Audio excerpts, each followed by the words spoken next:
اچھا نہیں، لیکن یہ تو ایک اور سلسلہ ہے نا کہ گناہ گار کون ہے یا بے گناہ کون ہے، اس کا فیصلہ کیا ہم کر سکتے ہیں کہ نہیں، ظاہری طور پر کردار سے تو ہم پہچانتے ہیں نا کہ یہ بندہ جرم کر رہا ہے، اس نے چوری کی، اس نے ڈاکہ کیا، اس نے قتل کیا، یہ معصوم آدمی ہے، اپنا کام سے کام رکھتا ہے.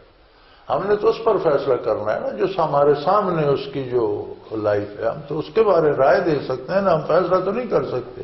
یہ تو ہماری رائے میں وہ مجرم ہے یا نہیں.